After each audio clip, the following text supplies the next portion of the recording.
Hello and welcome to www.citycottage.co.uk's Food Show podcast. It's still a bit of a mouthful, regardless of how you say it. And in this particular one, we are doing Marismos. Marismos, I've never heard of that, do you know? Marismos means seafood in Spanish. I didn't realise that. I thought it would have something like pescator or something. Yeah, but that's Italian. Yes, I know. That's because basically you're an Italian. I must be. I think the thing is about this dish is that it looks familiar. It looks a bit like bouillabaisse, doesn't it? I've seen it in many different sort of forms, but this one was spectacularly tasty and incredibly quick. It was gorgeous. Now I've made a bit of a diversion from the original because I put a fillet of hake on the top. Yes, but that's very Spanish. Oh yeah, they love hake. Because there was the man Jose Pizarro who was on. There's his book there. Oh yes, the Basque one. Basque by Jose Pizarro. Yeah, he was on the Saturday Kitchen. Yeah. And he was talking about how important hake as a fish is to the Spanish, and they love it. They used to brag that they took all of our hake. Oh, did they? Yeah.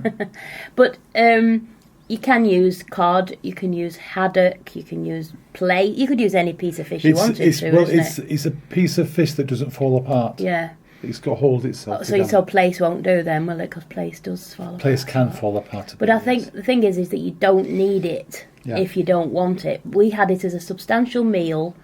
You could have it as a starter. You could have it as a lunch dish. You could have it as a main course with the fish on the top. And I think that is what made it so special, because it's very filling. I find seafood really filling. It's gorgeous as well. It's gorgeous. Now, for this, you're going to need an onion or a shallot.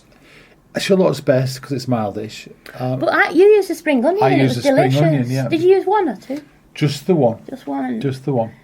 About 4 cloves of garlic, chopped up small, and a red pepper, chopped up quite small. You chop your peppers up much smaller than I do. I get bored. Well, they're about 1/4 of an inch. Yeah, they were very. In fact, I asked you if it was a pepper because I thought it might have been one of your chillies in your harissa paste. Yeah. And you need some harissa paste. And the reason why you need to make your own harissa paste is because it's how you like it. Yeah. Because I don't like it too hot. You can buy it, but I think it's very expensive. It's quite expensive. A tiny weeny and pot. if you grow your own chillies, you can make it so easily. You just basically. And chillies do keep for a long time, don't they, in the fridge? So a little bit of oil in a pan, and you add your peppers, your onion, your garlic, and your harissa, and you get that cooking off. Mm-hmm. And they take the longest time. Just a couple of minutes. About 4 minutes for the. Because that is, I should imagine, the bulk of the cooking time. When that is coming to the end, I then put the 2 hake fillets in a separate pan. Yeah.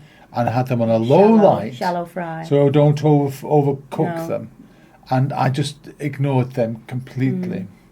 And as the harissa paste and the rest of it was all gubbins together, I then added, I would say probably around about 200 grams of king prawns. Right. Were they raw ones or were these were peeled, cooked king prawns. So those won't cook. This was a supermarket job, basically. So everything was supermarket. But it was off the fish counter, wasn't it? Or something? It was the fish counter guy, yeah. And he's really, really nice. Very helpful. Useful guy, yeah, he is. If you've got a fishmonger, then go for it. Yeah. But you can't always guarantee that the fishmonger's not got stuff that you can only just sell. Yeah. Basically, which is a shame. It's such a shame. It is. So then your next stage was the liquor, really, wasn't it? A glass of white wine.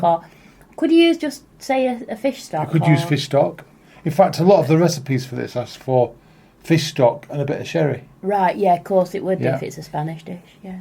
So, but I just added a glass of white wine. Yeah. And unfortunately, it was French white wine. I say unfortunately because it wasn't Spanish. But I don't think that would matter. And then that was quickly brought to the boil with about a minute's worth of high-ish heat. Yeah. You're always turning the heat up and down on this job. Yeah.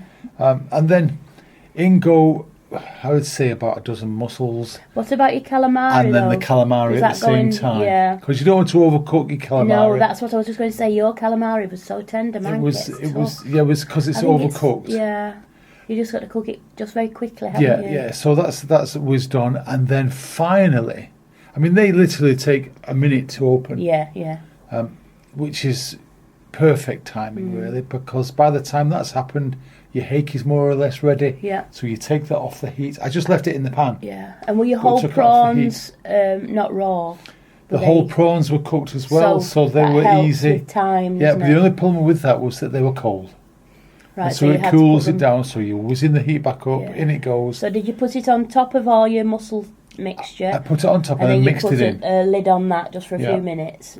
Bet it wasn't even a minute, was it? Well, it was about a minute. Because I'm working it out, maximum. it's about 6 or 7 minutes preparation probably, time. It? The whole thing from chopping up the vegetables was probably about 12 to 15 minutes. Which is brilliant. And if you like seafood, it was special. And what I was amazed at was the cost, really, because I mean they weren't huge pieces of fish, but they were substantial. I bet they were 150 grams each. Easily, and it was the whole thing was inspired by Stephen Shirley's post on Facebook. Oh yeah, because he had it in a restaurant. So I found the restaurant, looked at their recipe. He's a friend of ours down in Kent, isn't he?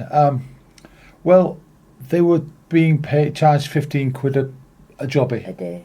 So that was per person, and this worked out at probably around about £3.50 ish per person. And that was a substantial amount. If you don't, I mean, you could have less. And of course, the plateful that we had was probably double the plateful that they had. Yeah. But that's the whole thing. When you make your own food, you get restaurant quality food in. And I had a crusty kitchen. roll that I made as well. Yeah, it's because you're a greedy pig. Well, I wanted to mop up that gorgeous juice. I just drank it. It was delicious. So, thanks very much for listening. We have out coming soon. It's being edited by a lady in Norwich, I think, at the moment. A book about fish, cooking fish. Yeah. So keep your eyes skinned for that. With our fish recipes. With all of our fish recipes, please do go skinned. Your eyes skinned, you said. Talking about fish. Sorry. Okay. So please do go to the website www.citycottage.co.uk, and we hope to see you very soon.